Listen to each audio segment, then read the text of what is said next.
Hello, I'm Sandy Potter. I'm Michael L., and welcome to Ageless Living.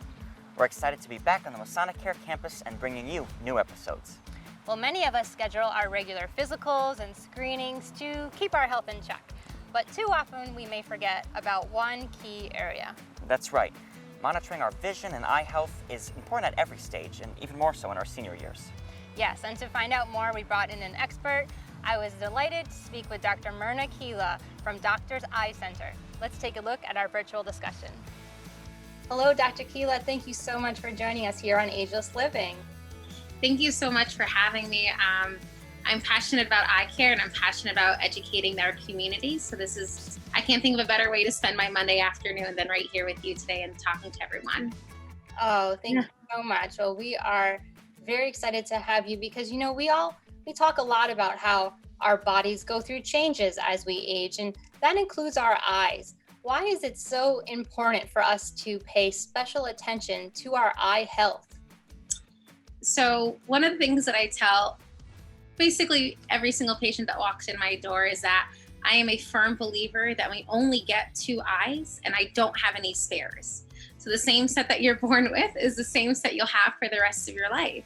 So it's especially important that we are incredibly careful and mindful and we take care of them. But, as we age, or as I like to tell my patients, as we mature and our eyes mature with us, there can be a lot of changes that happen with that. And we want to make sure that the changes that we're experiencing are the normal changes, right? A lot of things are changing in our body, but it's really important, and with our eyes too, that all those changes that are happening are those normal changes. Also, if we also look at the majority of the leading causes of blindness worldwide, most of them have an average onset of age around 55 years or older, and so that's even more important that we're mindful as we get older, that we're taking our eyes to get them checked up on, especially when we look at disease states like diabetes that can cause diabetic retinopathy, age-related macular degeneration, glaucoma, cataracts, all of those things have that, they tend to happen more so as we age. So it's even more important that we're even more mindful of getting our eyes looked at. So it's important to follow with your eye care providers. And the best thing is that a lot of those disease states can be managed best at early detection. That's the key. So the patients who have the earliest of detection, or where we find it the soonest, they're the ones who usually have the best prognosis going forward.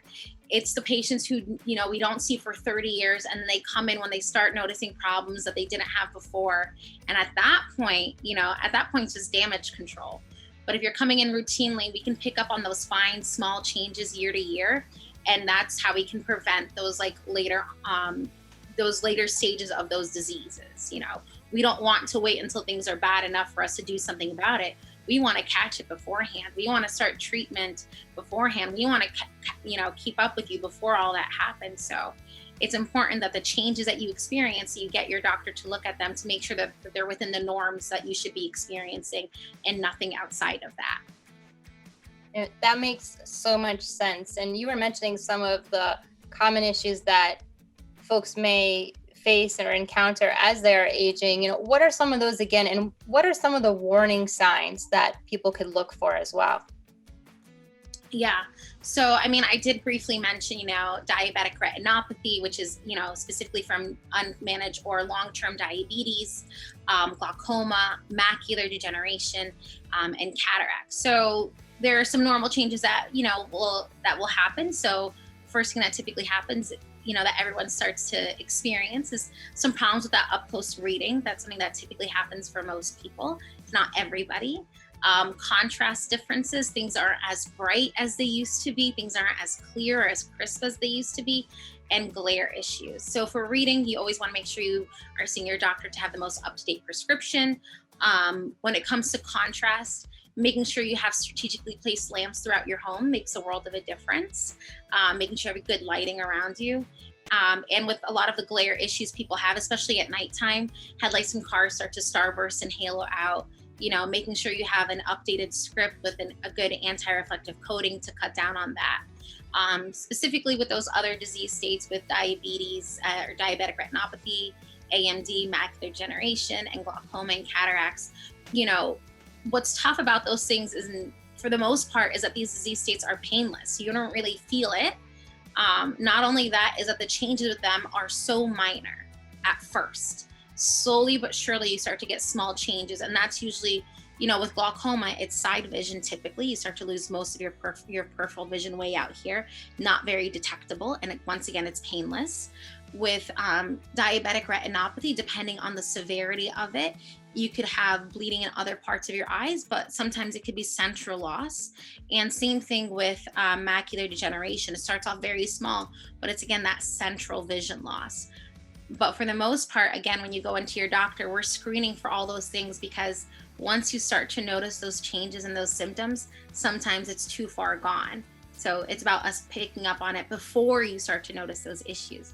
But obviously, if you are noticing changes to your vision, absolutely go in and see your doctor, definitively go in and we'll take care of it from there. But the tough thing is that those disease states specifically, people are very asymptomatic too. Right. And it's so important, as you say, to schedule regular checkups. Even if you think, oh, no, I don't see any differences, you may not be able to pick up on those slight things that are changing. And as you say, catching things early is crucial. And we also know that lifestyle factors can play a role in eye health. Do you have some tips for us about ways that we can be proactive for our health as we age? Yeah, absolutely. So one of the other things that I say to all of my patients is that I'm a firm believer that if you take care of your body, you'll take care of your eyes. Everything at the end of the day is all connected. People are always shocked when they come into my office and they fill out the paperwork and I'm asking them every single question imaginable about them, about their health, their well-being. When was your last physical? Who's your primary care doctor? Are you taking any medications? Do you have diabetes, blood pressure, cholesterol?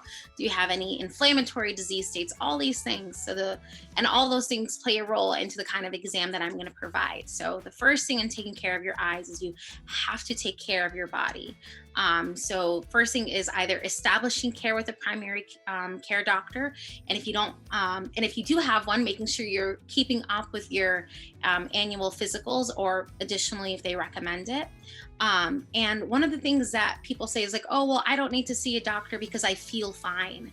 That's something I hear all the time. I ask them, oh, do you have any medical conditions? No. Do you have you're taking any medications? No, not at all. Well, when was the last time you saw your doctor? Oh, 15 years ago, I feel fine. No, just because you feel fine doesn't necessarily mean that you are fine. So many disease states, again, not just eyes, but within your body, are asymptomatic. Just because you don't feel the changes happening doesn't mean that they aren't happening. So always go in and have your doctor take a look. And let's say if you go in and even if you feel fine, you go in and they find something else that you don't want to know, that, you were upset to hear about. It's a good thing that we find out about it while you're still here than later on, when you start to feel problems. And if you go in and you are fine and they tell you you're fine, then it's a good thing that they can tell you that. They'll just confirm what you already know. So either way, if you feel fine or if you don't feel fine, always start off seeing a primary care doctor, establishing that care and being compliant with the things that they recommend for you. Okay. So continuing on that note, so that's always baseline. Take care of your body. You'll take care of your eyes for the most part. There's some things that we can do additionally to continue to take care of our eyes throughout our lives. So the first thing I recommend to all of my patients is to drink water. I know that sounds so simple, but water is the most underrated substance in the world. We'll drink anything and everything but water every single day. And our bodies are dehydrated. Our eyes can get dehydrated. Dry eye is one of those things, and you'd be amazed, but a couple of extra cups of water will do for your body. It's the most underrated substance in the world, and it's absolutely free. So I don't know why we don't take advantage of it. So that's one of the first things that we can do. Maintaining a healthy diet. So that one of the things, making sure you're eating dark leafy greens, especially. So spinach, kale, collard greens in their raw form are much better for you than other leafy greens and other things like that. So you always want to make sure you're having those dark leafy greens in the raw state. I like to say, as long as you know what a salad looks like, you're usually more than okay with that. Other things, again, more specifically towards your eyes, is UV protection, making sure you have sunglasses on all year round. Here in New England, we get a lot of sun in the summertime, right? Which is typically when we gravitate towards our sunglasses. But the sun is out all year round, so is UV, especially in the winter. We happen to get a lot of snow, and when that sun hits that snow, that's 100% UV hitting your eyes. So it's really important to have that UV block. UV is known to increase your rates of getting macular degeneration, melanomas, also increases the progression for cataracts. So many things is related to UV specifically. So anytime you're outside, you always want to have your sunglasses on, even if it's not hot out, okay? You also want to make sure, again, connecting your eyes to your body. So smoking is a really big thing. I think we forget that our eyes are attached to our bodies, and that even though smoking might seem more of like a respiratory thing or a cardiovascular thing, it can also affect your eyes. It ages the body in such a way, and it'll age your eye, is what I sometimes tell my patients. So it increases your rate of macular degeneration. Is actually one of the number one risk factors for macular degeneration is a history of smoking along with UV exposure. So very, very important that you see the providers that you need to see to help stop. And if you aren't smoking, it's even more important that you don't pick up that habit as well. So those are really important things we should be doing. Wearing proper eye protection and glasses throughout the day. So depending on the activity that you're doing, you always want to make sure you have proper glasses for that activity. So, if you are somebody who spends a lot of time on the computer, or if you're a person who spends a lot of time reading, having glasses that are specifically for those activities, especially if you do them for such long periods of time, just to help with eye strain and fatigue, and also just decrease your rate of like headaches and tension headaches that people tend to have. Those are all things that we can do to kind of just make our eyes feel nice and make sure they're healthy throughout the rest of our lives. Wonderful. Thank you so much. You've inspired me to go have a glass of water right after we're done here. It's funny because whenever I tell these things to my patients, I'm saying this to me first and foremost. I am very well, especially, I wear a mask at work, so it's harder for me to drink water throughout the day because I'm fully covered seeing my patients. So it's a little bit harder for me to drink water. So when I talk to my patients, I'm talking to me first and foremost, and I tell them, I'm like, listen, I'm going to tell you to drink more water, but I'm going to do it too because I need to as well. Yeah, it's so important for our bodies and so important for your eyes. Hydration is key. It really is. Yeah, absolutely. Well, thank you so much. This has been wonderful. We really appreciate you sharing all of this information and education with us today. And we'll put your contact information on the screen for folks to get in touch with you for more information and to make an appointment as well. Yeah, absolutely. Yeah. Thank you so much. It's been an absolute pleasure. And I'll leave off with one last thing that I typically, again, I have certain phrases that I say to all of my patients is, like I say, you only get 2 eyes. I don't have any spares to give away. Never, ever, ever hesitate to have your eyes taken care of. If they're ever red, irritated, ooey gooey, if you see something and you're not sure, and if you think it's nothing, just go into your doctor. And if it's nothing, we'll tell you it's nothing. Never hesitate to have them taken care of.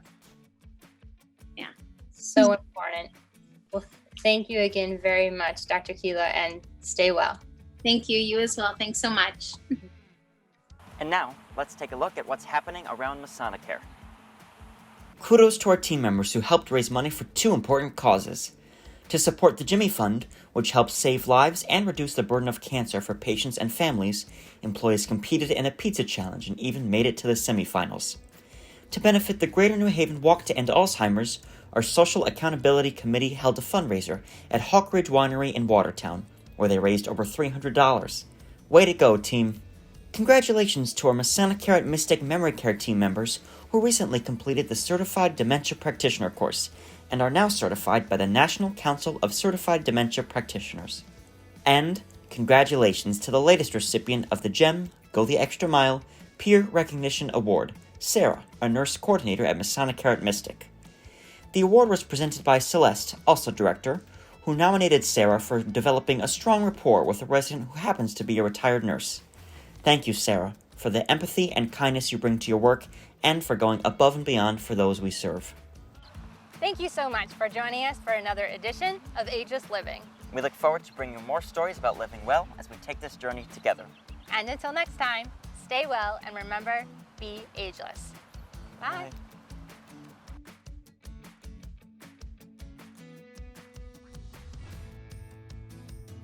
Bye.